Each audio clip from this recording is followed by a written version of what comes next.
everyone! Welcome back to my YouTube channel. For today's video is about kung paano kumuha ng PIUS certificate online sa PUAA or DMW. And before we proceed guys, kung bago ka dito sa channel ko, pwede ba ako makahingi ng favor to subscribe this channel and hit the notification bell para updated ka sa mga susunod na mga video na i-upload ko. Okay guys, una pong gagawin ay punta lamang po sa DMW. Ito, dmw.gov.ph/online services. So, makikita nyo po itong Department of Migrant Workers and then click po itong PIUS. And then, welcome to the free employment orientation seminar. So, kailangan natin na i-registration number, last name, first name. And then, meron ditong choose module type, professional, skilled, or household workers. So, saan makikita itong i-registration number? So, punta lang po tayo dito balik tayo sa DMW.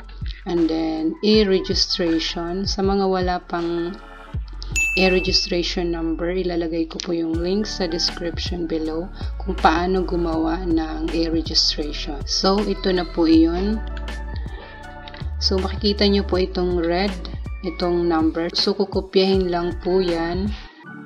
And then, copy-paste po dito. And then, last name, first name.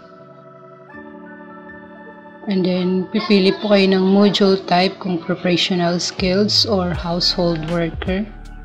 Dito guys, meron 8 learning modules for professional skills and 7 modules learning for household worker. Since professional skills po ito, sasagutin po lahat ng module 1 to 8. And then may mga sasagutan din dito, mga true or false lang naman. For example, itong module 1.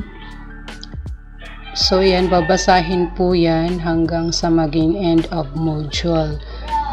So, once na natapos mo yan, basahin, ay click lang po itong let's review. So, ayan, number 1 hanggang 5. So, sasagutin po yan, true or false. And then, check your answer. Ganito po ang lalabas.